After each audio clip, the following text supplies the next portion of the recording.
Pia Wurtzbach sa isyong pandaraya at pagnanakaw, dinipensahan ng dating makeup artist ni Heart. Sa Instagram, dinipensahan ng dating makeup artist ni Heart Evangelista ang beauty queen na si Pia Wurtzbach laban sa mga akusasyon ng pandaraya at pagnanakaw. Kamakailan, naging usap-usapan online nang mahuli ng mga netizen si Pia na nagpost ng video mula sa Carolina Herrera fashion show na hindi siya ang kumuha. Ipinost niya ito sa kanyang Instagram account na parang siya ay naroroon sa nasabing event, ngunit nang mabuking, agad niyang tinanggal ang video at nirepost ito na may tamang pagkilala sa orihinal na may-ari ng content. Ang video ay mula sa style.com, at dahil dito, nagkaroon ng mga paratang ng pagnanakaw laban kay Pia. Tinanong ng mga tao kung totoong ninakaw niya ang content o kung hindi ba ito napansin ng mga netizen, at kung pababayaan na lang niya ito kung hindi siya nahuli. Marami ang nagtanong kung talagang naimbitahan siya sa event o kung painpeke lamang niya ang kanyang pagdalo. Sa kanyang paglilinaw,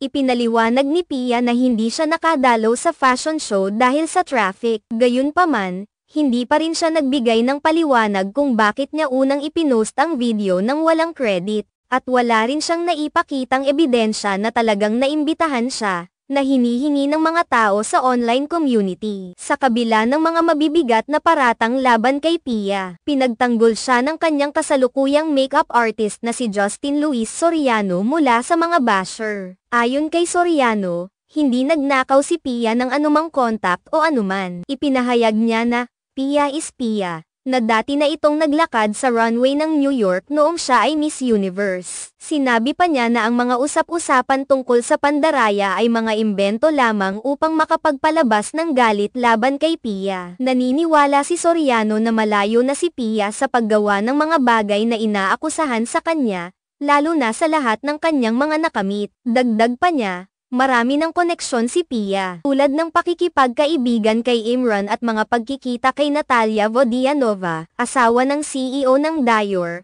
tuwing siya ay nasa Paris. Ito, ayon kay Soriano, ay patunay na hindi totoo ang mga kwentong nagsasabing ninakaw ni Pia ang mga contact dahil, well-connected, na siya. Ang mga pangyayaring ito ay nagpapakita ng masalimuot na sitwasyon na kinahaharap ni Pia sa kanyang karera. Sa mundo ng entertainment at fashion, ang bawat kilos at pahayag ay mabilis na nahuhusgahan. Ang pagkakaroon ng malaking online presence ay nagdadala ng mga benepisyo, ngunit kasama rin nito ang mga panganib, tulad ng pagkalat ng maling impormasyon at mga akusasyon. Sa mga ganitong pagkakataon, mahalagang magkaroon ng wastong komunikasyon at pagsagot sa mga isyu upang mapanatili ang kredibilidad.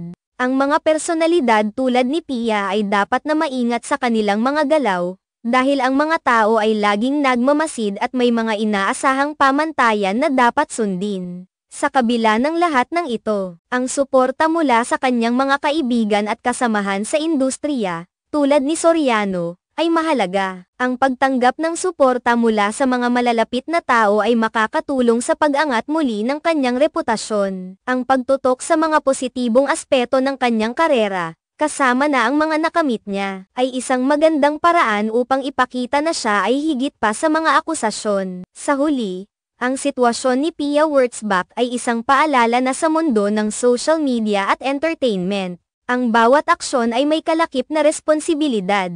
Ang mga personal na isyu at intriga ay bahagi ng buhay ng isang public figure. Ngunit ang kanilang paraan ng paghawak sa mga ito ang nagiging batayan ng kanilang katatagan at katapatan. Sa tulong ng tamang suporta at tamang hakbang, tiyak na makakabawi si Pia at patuloy na magiging inspirasyon sa marami.